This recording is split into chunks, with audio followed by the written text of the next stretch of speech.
All right, everyone. Thank you for tuning in to the Come to Listen podcast. My name's Roger, your host for this show, and today we're talking with Eric Perner, the founder and CEO of Rep Provisions. Eric, thanks so much for tuning in today. Great. Thanks for having me, Roger. Great to be on. So I think one of the best first places to start with this one would just be maybe you could tell us a little bit about Rep Provisions, kind of where it started, and in with that, what does that name actually mean to you as well? Yeah, it started really, it was an idea in around 2018. I kind of been ranching most of my life, grew up on a cattle ranch, but really started to understand the principles around regenerative farming and ranching, what that means, and have been kind of going down that path since about 2014. And then 2018, I really thought, man, this is great. I feel like we're really on to something here. And this was before regen was kind of a term, really. And I thought, it'd be great to get other farmers and ranchers involved in this, but I didn't know how to do that. And the only way I thought was to create a company around which we could source regenerative verified products into this direct consumer market. And I thought that might be a way to inspire ranchers if I can offer them a premium for the proteins that they're growing on their land, as long as they're meeting these regenerative outcomes, that it would be an incentive for them to kind of participate. And so 2018, it was an idea. 2020, we basically launched. And initially, we were just going to do shelf stable products. So we had a really great beef stick at that time. And then we had a pecan butter from our native pecans that we grow on some of these ranches. And that product had a lot of hype and a lot of people liked it. And COVID hit, and all of the co-packers that were packaging that first got shut down. And so we kind of scrapped that and went to plan B. Plan B was fresh frozen.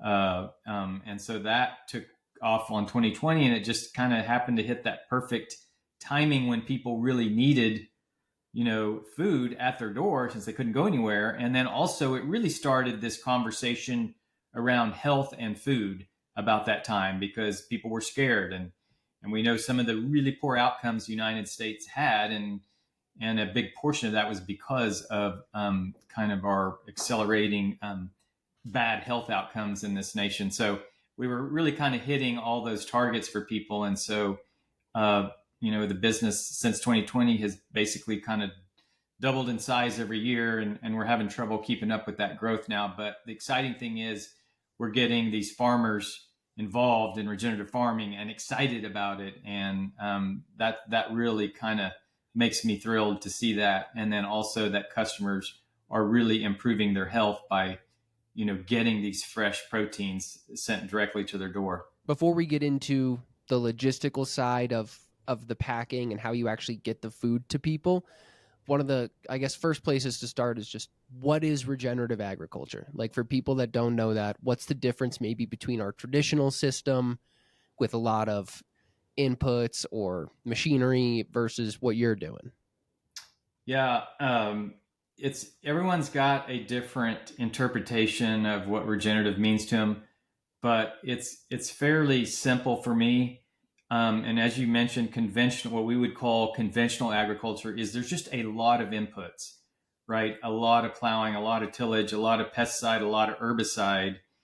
And it's really extractive on soil health. So it's so extractive that's why they have to add all these fertilizers at the end of the day. And so basically regenerative farming and ranching is really more trying to work within these cycles of nature. So work with it, nature, not against it. And conventional is exactly the opposite. Everything we do is fighting Mother Nature. From the pesticides and the herbicides, it's continual battle. And it turns out it's a really hard battle to win. And so, regenerative is saying, hey, let's accept that. This is how the earth operates, right? So we kind of really work within nature cycles. It is a form of agriculture. So it's not, we're still having to control those outcomes. And we still have to manage, but it's how we manage and working with those cycles in nature that I think really is the difference between regenerative farming and ranching and more conventional agriculture methods. And I like to kind of coin it as, regenerative agriculture is really about cycling nutrients in the place where it does humans, plants, and all animals the most good. And when I say all, I mean everything from the animals we grow for food to all the wildlife that exists here. It really benefits all those. And it really comes down to our processes and how we manage them, whether that's successful or not. It's a broad understanding of an ecosystem. And I think a lot of people in this day and age have never really set foot on any sort of farm or ranch, let alone a regenerative one, to kind of feel that difference. But at the same time, there's opportunities like this for people to start to kind of wake up to those differences. One thing I love is that on y'all's Instagram, you're always putting out these little like educational videos, and I really appreciate those. There's one that you had put out a little while ago that is you talking about, I think it was a blue stem root system versus a soybean root system. And so maybe you could talk a little bit about like how that affects the soil and what those different plants, like a regenerative biodynamic ranch ecosystem, kind of how that compares to that conventional setup. Yeah, yeah. That particular video, I was showcasing the difference in what we. So just to give you a little background, in the ranch that I'm here today, that I operate, it's in a ecoregion known as the Cross Timbers ecoregion, and this is the area of the country where historically the kind of more forested part, eastern part of the country, transitions to what's known as the tall grass prairie. And the tall grass prairie was consisted of about 183 million acres from Mexico to Canada, a massive ecosystem. And when we kind of conventional agriculture began to take off, and we invented the plow and these large tractors and fossil fuels, basically all of that tall grass prairie was ripped up and planted in soybean or corn or something of that nature. So of that 183 million acres that existed historically in this country, there's less than 1% of that left. And that would really make that the most endangered ecosystem in the world.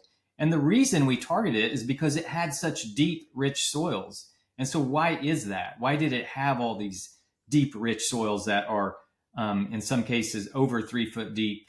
And it's partially because of these perennial grasses like that big blue stem that you mentioned, where those deep root systems can travel very deep into that soil. And then pairing that with what grazed historically on the plains, well, it was massive herds of ruminants in bison. And so that natural cycle of these native perennial grasses with these deep root systems and ruminants grazing them really created these rich, deep soils that we're basically mining today, using up to grow corn and soy. And I love to show that transition, the root system of a soybean versus a native perennial grass, which it got replaced with. And it's a very jarring kind of to see the difference of what we've kind of lost, what we've replaced it with. And I think that has profound outcomes on the ecosystems we live in, and the water cycle and the nutrient cycle, and just the inhabitants that historically lived here, and all the wildlife. So we've done a lot of damage, and I think regenerative is really trying to favor these native perennial plants to come back in our grassland prairies, and use those as a resource to graze our cattle on, or sheep or goats or whatever it might be. And that's really kind of what we're passionate about, is restoring the grasslands. There's a lot of talk about, people want to restore forests, plant more trees, but really where the damage has been done is in our grasslands, and I hope to bring light to that more than anything. One of the things that you've spoken a little bit about is controlled burns, and how that's actually an effective and natural modality for managing sort of woody or wooded overgrowth in different areas. And I know there's also other people doing things like maybe pigs and goats that can help with some of those types of challenges. So maybe talk a little bit about like those wooded plants like scrub oak and things like that, and how you can manage those. And maybe that'll kind of give some insight into like what it looks like to actually manage land regeneratively. Yeah. The main thing is I try to not use any kind of, it's as little as possible mechanical tools like mowing, brush hogging, plowing. I try to like never do that unless there's a really, really good case for it. And I'm not saying there's never a case for it, but I really try to avoid that. Number one, they're super expensive to own all this machinery and operate it and all the emissions that go with it. So I really try to get away from that as best I can, unless I can make a really good case on why I might need it. And the fact is, on the grasslands, fire was a natural part of that cycle. So fires, would come through every so often in the prairies, just from lightning strikes or whatever, and burn it off. And basically, when it does that, it kind of knocks back some of these woody trees that begin to infiltrate our pastures, and it stimulates those native perennial grasses where they really take off once a burn's been complete. So it's really kind of a necessary cycle. And to kind of get back to that point on why I fight woody encroachment and what happens to our grasslands, is that trees will, at least in our area and much of Oklahoma, trees just take over completely.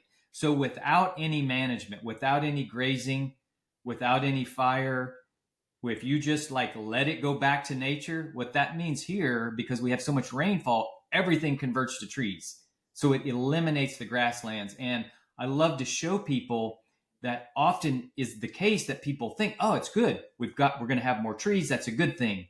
In our ecosystem, it's nothing could be worse, because it just takes over everything, chokes out all the grasslands and all the species that exist in it, and really doesn't help soil health. And in addition to that, it doesn't allow us to grow any food. So we kind of fight trees more than try to create trees. Now, that doesn't mean we don't want any. We do want some, but this ecoregion typically existed as more of a savanna. So sparse trees with lots of grasslands. But because our management has changed things, it's converted all to trees. I think Joel Salatin talks about something called silvopasture, which is like you want trees Yeah. here and there, Yeah, right? exactly. And we do a lot of that. So we have a lot of our species of native pecan trees where we grow pecans. We also graze goats underneath those trees. We graze cattle, sheep, hogs. And so they're part of that silvo. And I think there's nothing more beautiful than that. You can have your grasslands. You can grow some, harvest some different crops on that grassland, and all these animals can exist in this beautiful cycle where they're adding the fertilizer component, keeping the orchards free, and then you're using, harvesting those nuts for ideally for a profit, an additional profit for your operation. So yeah, silvopasture is great. We love silvopasture. Maybe you could speak to the integration of multiple species and how you kind of go from this monocrop or single animal approach to this diverse ecosystem that, to your point, from an economic standpoint, also has all of these different stacked economic opportunities where you're not extracting from the ecosystem, you're building, combining these different plants and animals, and it's just beneficial for everyone and everything involved.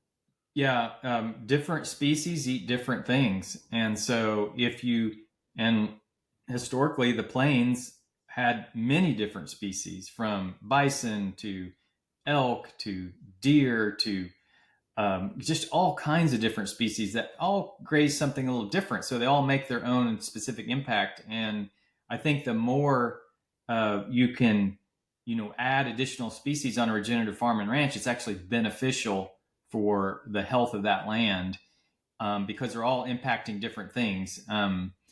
And it adds, as you mentioned, it adds an additional revenue for that ranch as well that people might not have ever thought about.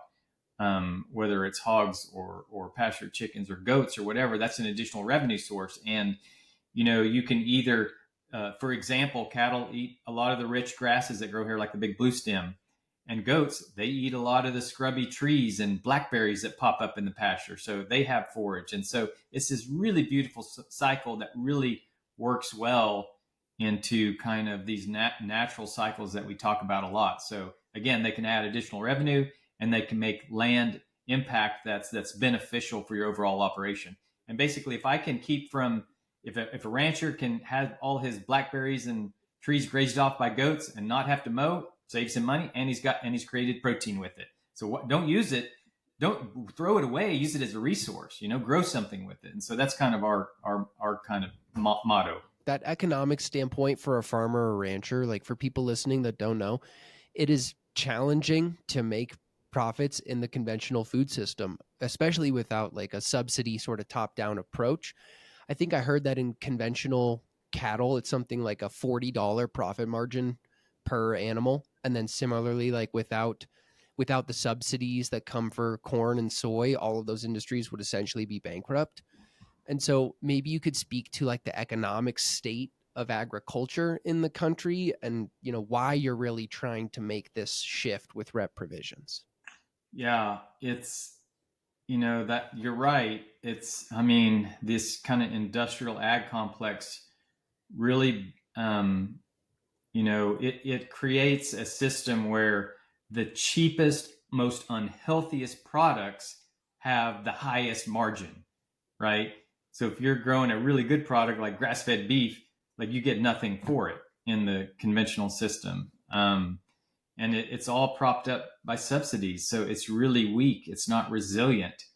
Where, on a regenerative farm and ranch, it's really about being the lowest cost producer, right? So if you can do it for the least amount of inputs, which is what we do, that's just more profit. Now there is, I'm not going to say it's easy. It's not, but that would really be the goal, be the lowest cost producer, as few of inputs as possible. We tend to think that, when we raise animals on land, that everything's got to be perfect, that your field's got to be mowed perfectly clean and you got to spray them and you got to kill all the weeds. That is a joke. Like that is inputs you're putting. Those are so many, and you're just doing more damage and you're just fighting something that you'll never win. And so, regenerative farms and ranches just accept it, live with it, and use it as a resource. You just got to be smart about it. You got to know what management techniques work the best, and kind of live within that region where you got to be the lowest cost producer. That's how you get the best margins. And regenerative farming and ranching really gears people's mindset towards thinking that way. How does a rancher or a farmer or someone kind of make that transition? Because obviously, if they've been pulling nutrients from their soil and using inputs and things, I'm sure that that's not an easy jump. So let's say there's a rancher listening to this and they're like, I love it. I want to restore the ecosystem that's on my property and build soil and heal this land, but I've got, 5,000 acres of corn. Like, how can they start to make steps in that right direction? Yeah. I mean, everyone has their own context, right? So I don't want to, like, it's got to come from the heart, kind of, and it's got to be a mindset change. And I not knowing, one guy's particular, how he makes his living with corn, like, not knowing all those kind of examples and what his context is. But if he's losing money growing corn, what better? Try something different, right? Try planting cover crops, diverse cover crops, and grazing cattle on them, and then no-till, and starting some no-till operations, and then mixing cattle in the mix. That would be a great start. Like, try something. If you're not making money and you're actually losing money every year, do something different. I think people get a lot of kind of benefit from seeing their. Now, it can take a year, it can take a couple years before you actually see true benefit. But what's the point of going down a dead end road continually? I would say try something different. But it really is a mindset change. But I think generally speaking, your quality life improves and your economics improve, your happiness improves, because you don't spend your whole day killing everything. You spend your day seeing what nature can provide and the abundance it can provide. And it just brings you joy. And the fact is that the farmers and the ranchers have some of the highest suicide rates. Well, why is that? Why are these folks so depressed? Well, probably because, number one, they're losing money. But again, they spend their whole life trying to wipe out, nature and not really enjoying that beauty. And I think that's kind of the biggest thing for me when I realize that, what joy I get being in my pastures and hearing all the native birds and all the different species that live there and all the wildlife. It just brings you joy. And then also growing, food on that same land. So that's really kind of where it's at for most people. I think their attitude would change, their perspective on life would change. It's just it's hard to describe until you've been down both paths or seen both paths. and then really live in this regenerative fashion. People think, oh, that's all a bunch of baloney. It's really not, man. It's really, it really works. And I think one day we'll get our food system turned around, but it's going to take a really long time. Yeah, I mean that idea of the entire economic and natural ecosystem of farming and ranching shifting to being regenerative. Obviously that's a sliding scale over time, but that's a beautiful future state to move towards and to be taking steps in the right direction. You'd also mentioned birds at one point there, and I know that there's some. One thing I didn't know is that grasslands are actually an amazing ecosystem for birds, and that's like a huge. They actually have a huge role to play in the overall dynamic. So maybe you could speak to like what aviation certifications or aviary or just like that whole side of it as well.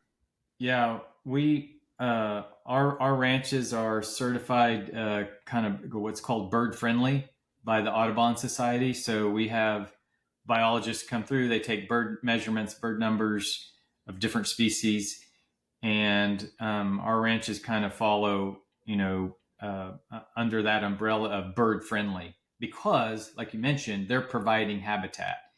And you're right, grasslands have unbelievable amounts of animals that live in grasslands, but birds have been especially vulnerable because we've wiped out these grasslands. So that's really a lot of that is their nesting habitat or their hunting habitat.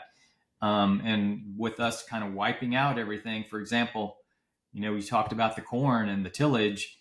There's no birds exist in a tilled field. Nothing lives there. It's all dead. And in my regenerative ranch, I have birds all year long, all year. Never is there a time I don't have different species.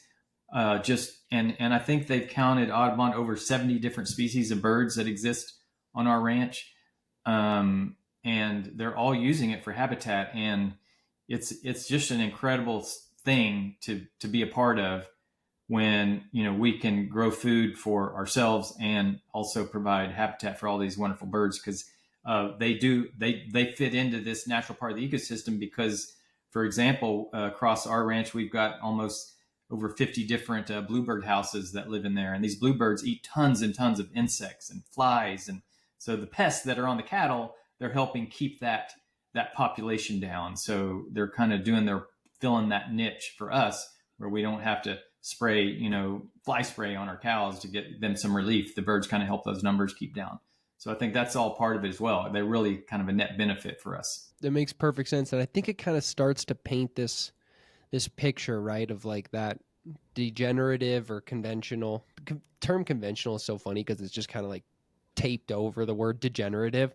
Yeah. Like Yeah. really that's what those systems are. Yeah. In the long run, what happens? Like, so if you're working with an ecosystem and you make that shift, what types of improvements do you see over time? Mainly, I think that kind of the biggest thing is you end up growing more grass, more forage, like it just exists in abundance. And that allows you to cut expenses where you would use hay for, to feed animals or something of that nature. You can cut those expenses.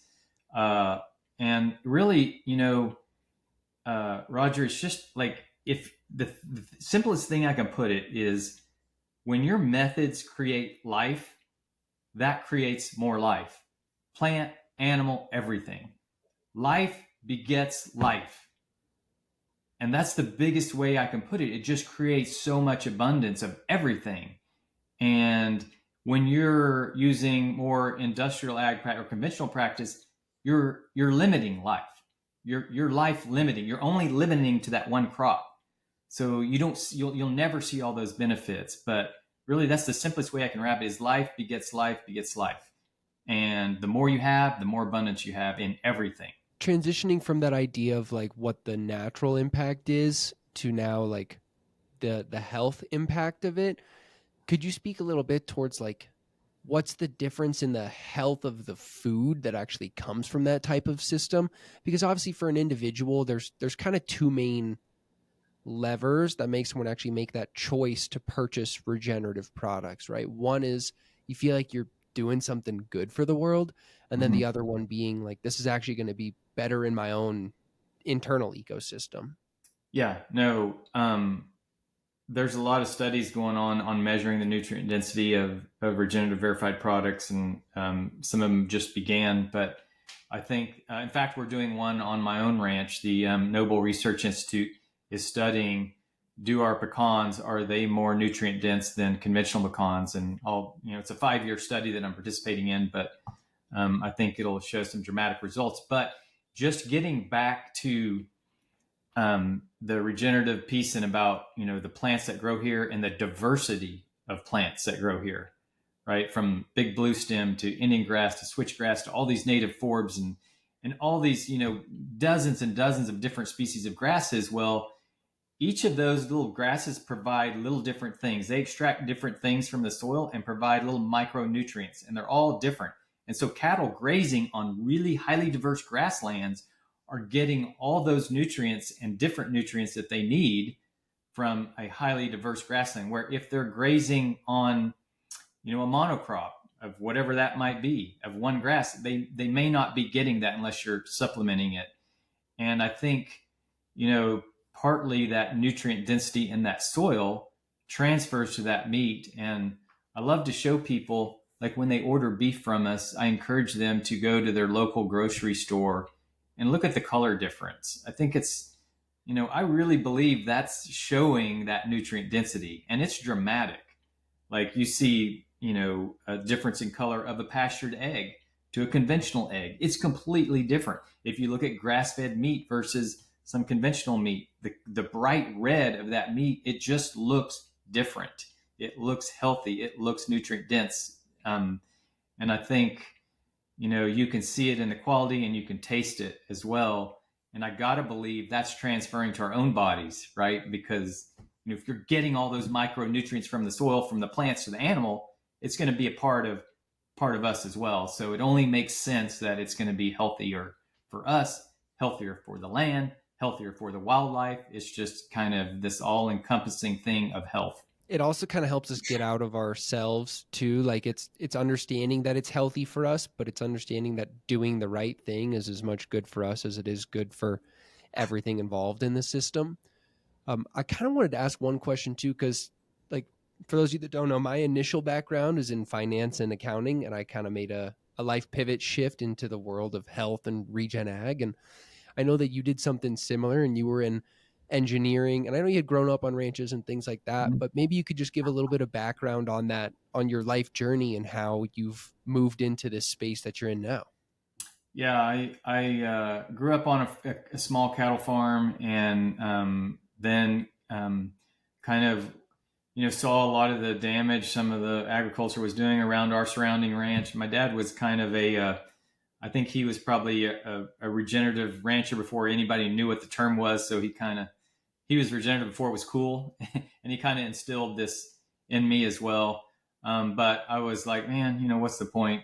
Everything else is kind of degrading around us, and it was kind of sad, I guess, as a young man to see a lot of the habitat being wiped out, and some of the stuff that I used to enjoy as a young man, hunting bobwhite quail, was just disappearing. And so, I went a different direction. I was very kind of loved math and science, so went to college, got an engineering degree, and then ended up working in the oil and gas energy sector for quite a few years. And kind of, again, a very extractive industry, kind of went through all the ups and downs of that industry and kind of got frustrated with it as well. And then at one point in time, one of the company I was working for sold its assets. I was freed up, and I said, you know what? I'm just going to quit cold turkey. I'm going to do ranching full time. I'm going to try to make a go of it. It was really hard and a very difficult decision to make, but it's worked out. The interesting thing is, even more recently, my engineering background has come into play, not only on the ranch and creating other ideas around how we create efficiencies in regenerative ranching, how we get our costs down. So I've got that kind of skill set where I can think of new technologies that can help us in that context of working with nature, not against it.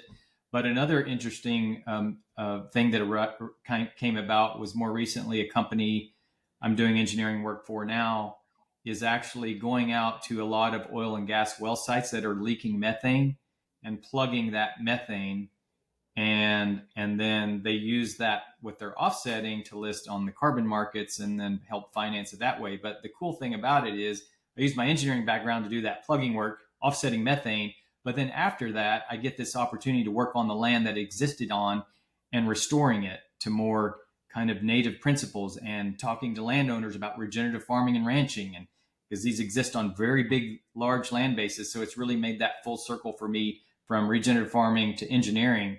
And so now I got this kind of great thing going for me where I can practice all my skill sets. So very exciting for me. That's a good combination, and I think that's sometimes how things work. Is there's reason behind why we learn everything that we learn, and it's nice that you're using it to have such a positive impact. That's super Yeah. helpful, and it's inspiring for people too. Because I think a lot of times people feel, maybe they're halfway on their journey, and sometimes they feel like they're kind of lost on it. And so, just giving inspiring stories of like, it's gonna work out, it's gonna come together. I think that helps people a lot.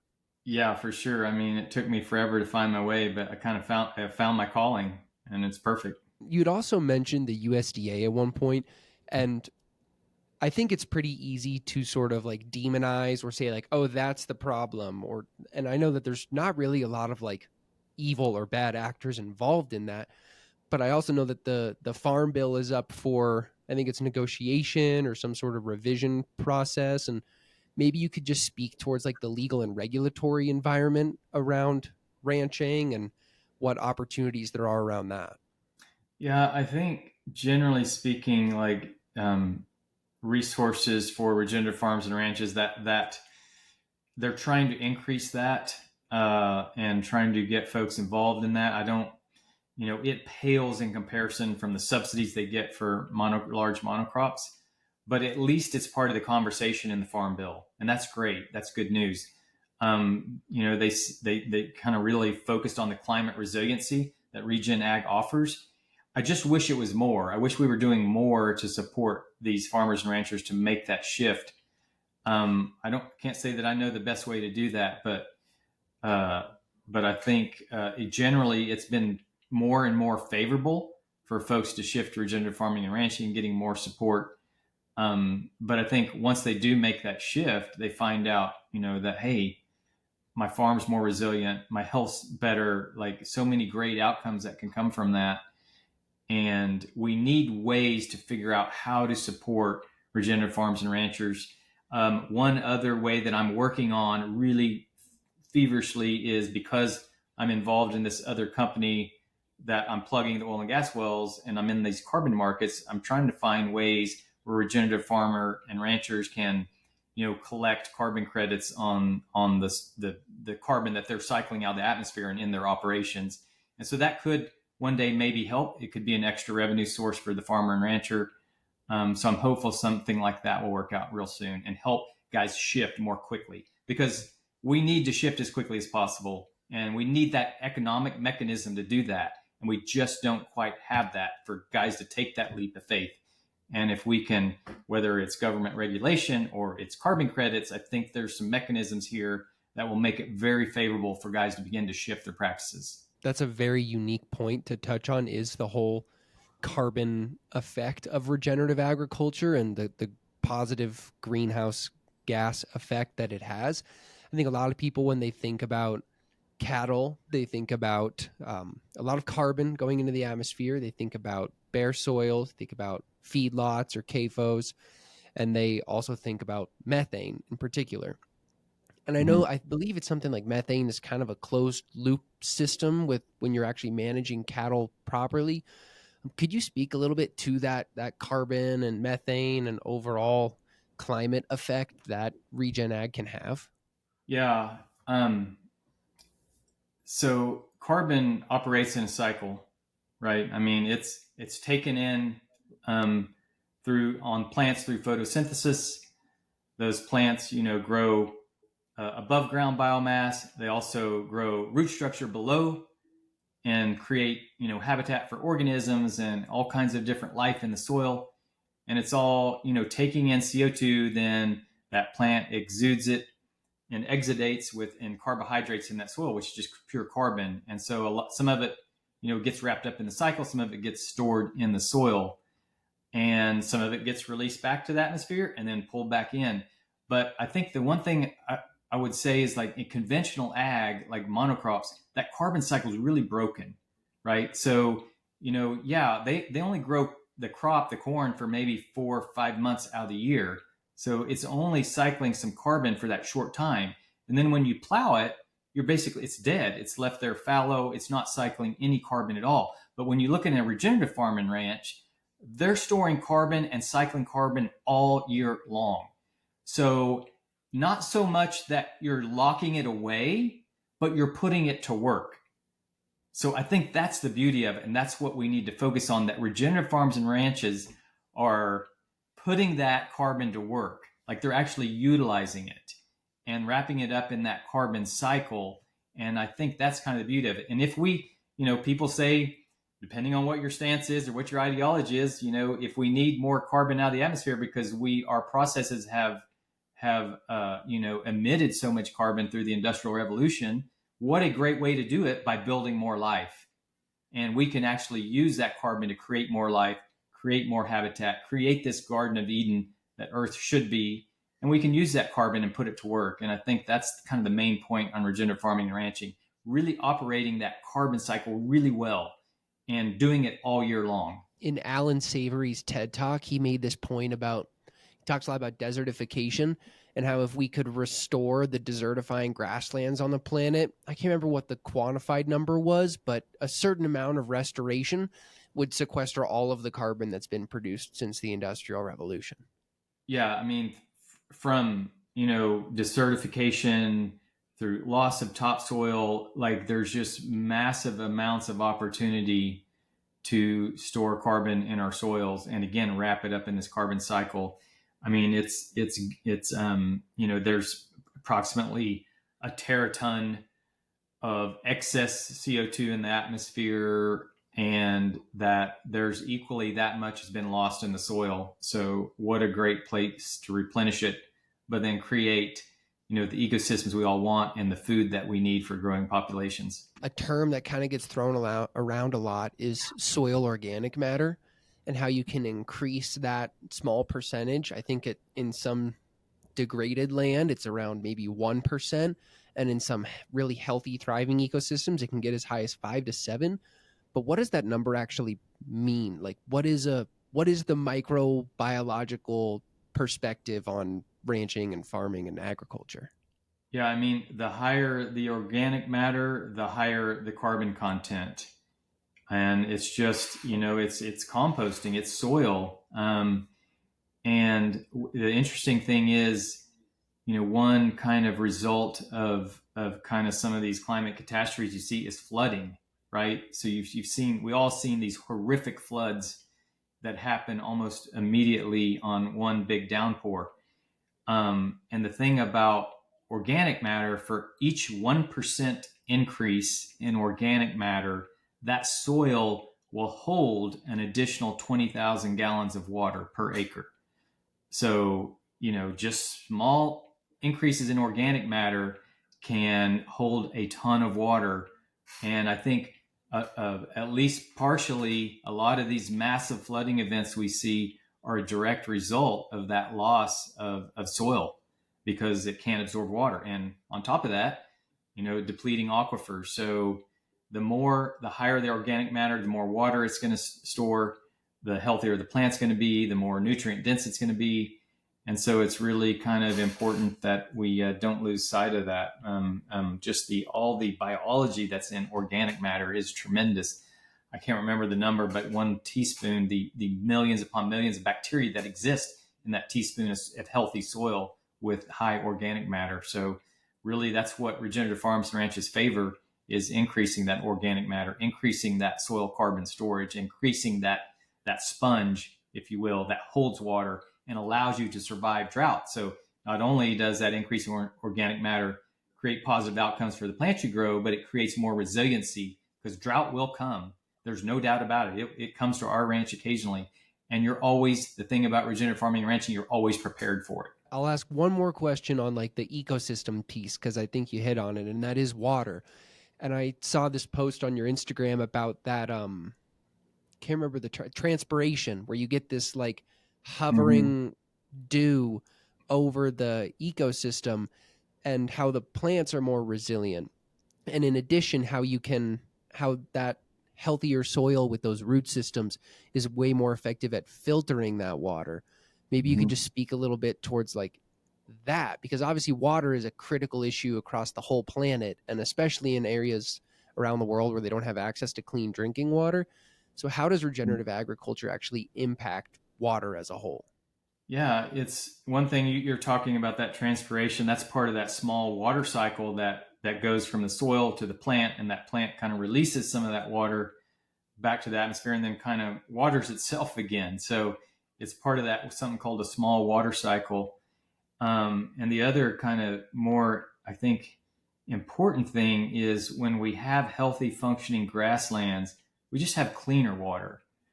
Um, I often wonder, I see a lot of our major rivers just brown and yucky and ugly, a lot of soil washing off in those rivers. And I know, at least on our ranch, I've got ponds that you can drink out of. It's so crystal clear. Well, why is that? Because it's just being filtered by all these healthy grasslands. Before it goes into that pond, it's been filtered, over, many, many acres of grassland. And, you got to believe that a lot of the bare soil we see washes off in our rivers, pollutes them, ends up in the Gulf of Mexico, creating these major dead zones. And I think grasslands, restoring that water cycle, even from a climate perspective, it has huge benefits. But just from our own general health perspective, I think it's a massive win that those plants cycling that water and that small water cycle is a huge benefit for your operation and huge benefit for humanity. I think at this point we've painted a pretty good picture of that big shift and that difference, and what can really happen at all those different levels of soil and carbon and water and all those different pieces. But I think a lot of people are, they're in their day to day. Maybe they live in a city, maybe a suburb with, lawns and sprinkler systems and all the things. Like, what can they do? Like, how can that person actually have a positive impact on this shift? Well, number one, support your local regenerative farmer and rancher. Know something about where your food comes from. I'd be that number one. The consumer can help shift this quicker probably than government or anything else. If they demand it, they'll folks will provide it. But on a more kind of hyper local perspective, like, create wildlife gardens in your yard. I mean, stop mowing your yard. Like, granted, you live in a neighborhood, you got to do some, but create pockets where things can exist, right? Don't create a monocrop of Bermuda grass or whatever turf grass you're growing. Put some diversity in it. Make it, a butterfly garden, or whatever you can do. Do something that gets away from monocrops. It's like I said, I think the joy you get out of it and just creating life brings more life. And I think that's kind of would be my big thing, is like, if I lived in town, I guarantee you most of my yard would be tall grass prairie. And with, try to do it in an attractive way, right? So you don't get run out of the neighborhood, but there's ways to do that. We need to get more accepting of that. That nature does not exist in this perfect uniform rows or perfectly mowed grass. It's rough. It's really hectic, and that's where it flourishes its best. But so much of that has been wiped out because in our mind we want to see these perfect rows or this perfectly mowed lawn. Somehow that's attractive to us. That is not attractive to nature. I think there is kind of a shift in that mindset of people too, and there is sort of this like burgeoning industry of like dry landscape, like the ability to use regeneratives and perennials in smaller areas like fronts and backyards, and how that helps with pollinators and local Yeah. species and all that. Um, Yeah. one of the things that I love about what you're doing is that um, someone can go online and basically fill their freezer and fill their fridge and get fully set up with. I think a lot of people, when they think about like delivered to your door animal products, they think it's just a box of steak. And yes, and that's amazing.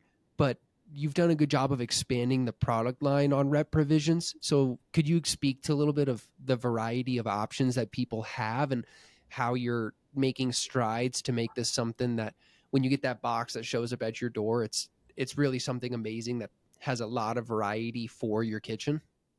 Yeah.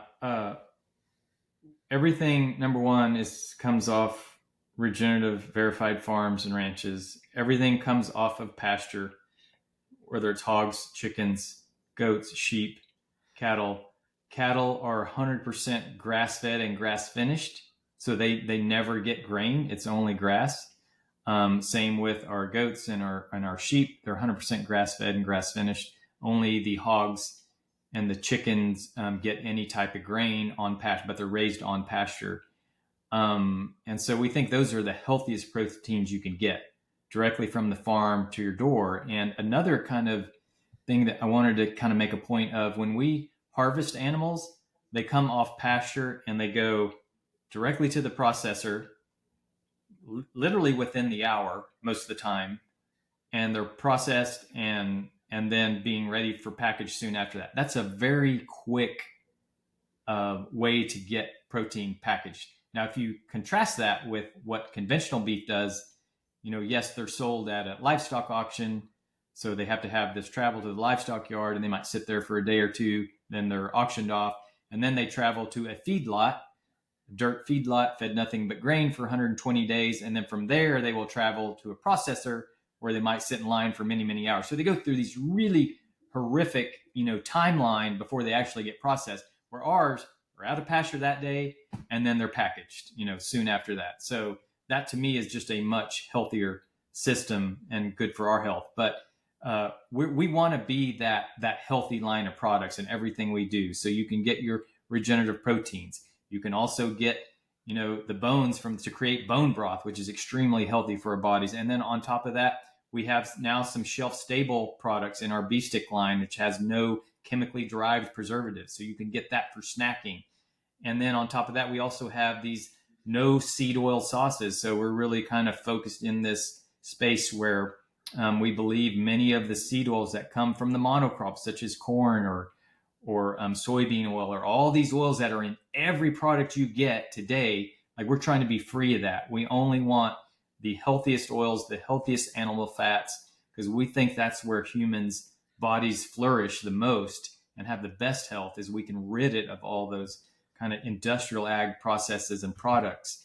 And we want to be that company that you can go on there and be rest assured this is going to be the highest quality and the healthiest for me and my family. And so we're continually trying to expand those lines. But yeah, we want to be that market. That's what we're known for. And I think that the brand translates. I mean, that's the perception that I get from it as well. And I'm excited. One of the things that I'm really excited about is we have set up an affiliate partnership between Rep Provisions and the Come to Listen podcast. And so at some point in the future, I'll be putting out videos of unboxings and trying some of these different products, because it really does matter. I think one of the things that has really empowered me in the regenerative space is I've spent some time on small ranches, and I've gotten ranchers to go from 20 acres, horses and cows all at once, to at least let's change their spot here and there.